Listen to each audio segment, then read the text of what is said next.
नमस्कार. एव्हरीडे मालवणीमध्ये तुमचं स्वागत आहे. आज मी बनवत आहे काकडीचं धोंडस. याला टोपातलं तवसाळं असंही म्हटलं जातं. अशा प्रकारचं एक तवसं मी घेतलेलं आहे. त्यातला अर्धा भाग मी वापरणार आहे. काकडीची सालं काढून त्याचे 4 भाग केले आणि त्याच्या बिया काढून घेतल्या आहेत. नंतर या काकडीला किसून घ्यायचं आहे. इथे मी पाऊण ग्लास बासमती तुकडा तांदूळ घेतलेला आहे.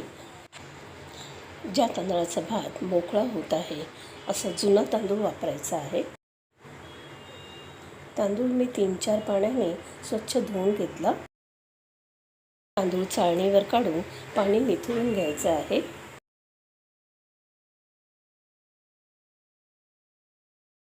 आता हा तांदूळ एका कपड्यावर काढून सुकवायचा आहे. जिथे खेळती हवा असेल किंवा पंख्याच्या हवेखाली सुकवायचा आहे. उन्हात सुकवायचा नाही. 2 तासानंतर तांदूळ छान सुकतो. पाऊण ग्लास तांदूळ आहे तर तेवढ्याच प्रमाणात पाऊण ग्लास मी गूळ घेतलेला आहे. 100 ग्रॅम शेंगदाणे भाजून त्याची सालं काढून घेतली आहे. 5 काजू आणि 5 बदाम मी बारीक कापून घेतले आहेत. 2 चमचे कलिंगडाचे बिया मी भाजून घेतले आहेत.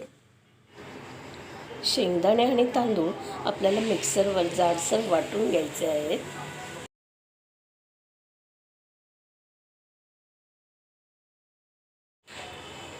शेंगदाणे आणि तांदूळ माझे जाडसर वाटून झालेले आहेत.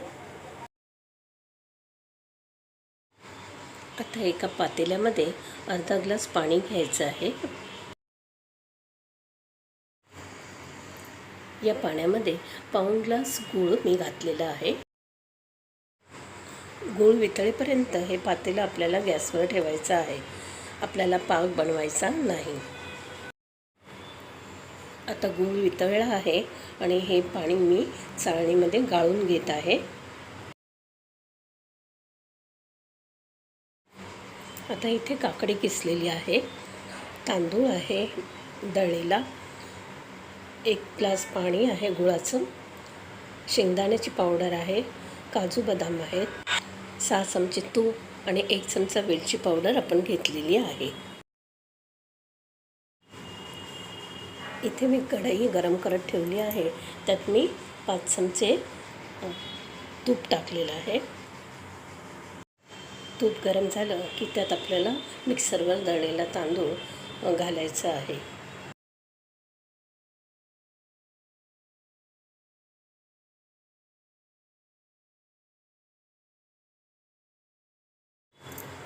तांदूळ चांगला लाल होईस्तोवर आपल्याला भाजायचा आहे.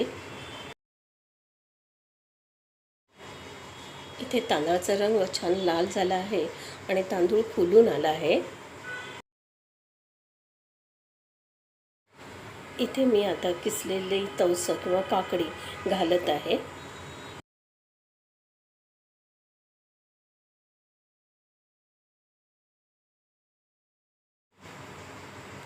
छान मिक्स झाल्यावर जाडसर वाटलेले शेंगदाणे आपल्याला घालायचे आहेत. आता इथे मी कलिंगडाच्या बिया आणि काजू बदाम अर्धे घातले आहेत, अर्धे ठेवून दिले.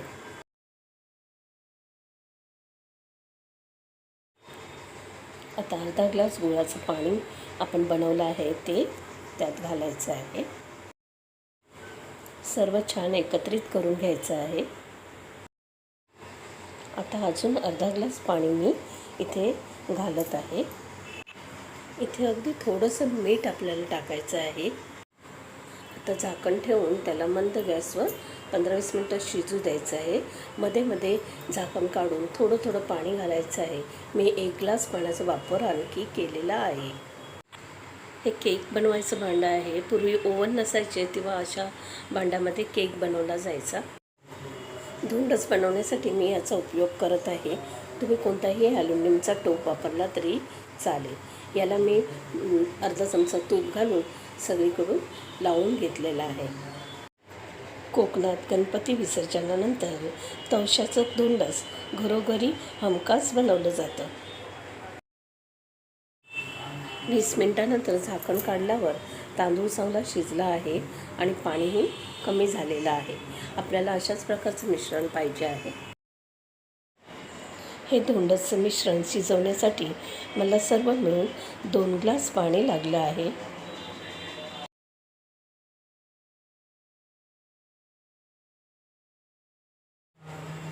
आता यात 1 चमचा वेलची पावडर घालायची आहे.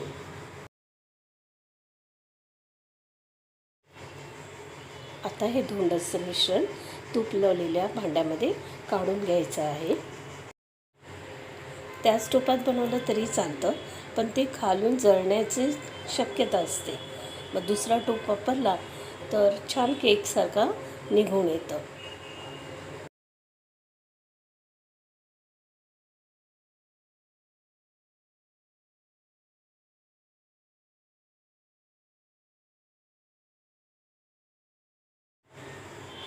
या मिश्रणावर उरलेल्या कलिंगडाची बिया आणि काजू बदाम आपल्याला घालून घ्यायचे आहेत.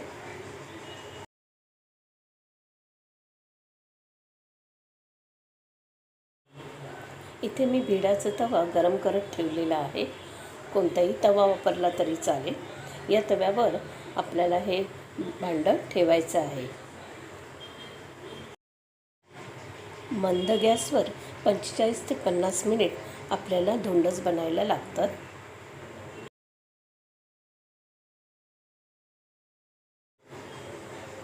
पन्नास मिनिटानंतर मिश्रण सुकलेलं दिसतं आणि त्याच्या कडाही सुटलेल्या दिसतात.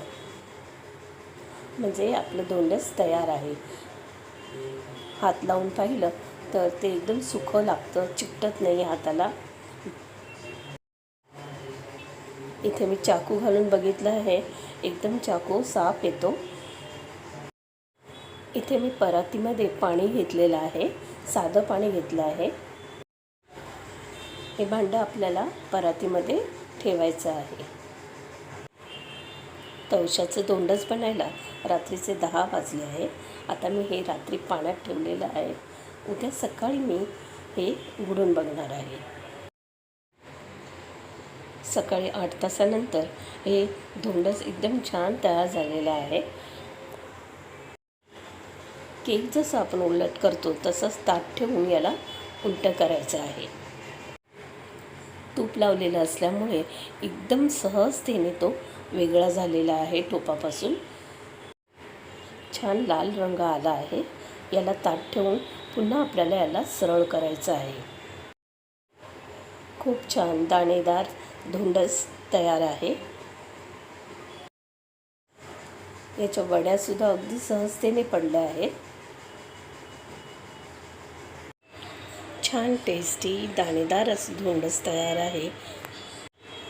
तुम्हाला माझी रेसिपी आवडली असेल, लाईक, शेअर आणि सबस्क्राईब जरूर करा.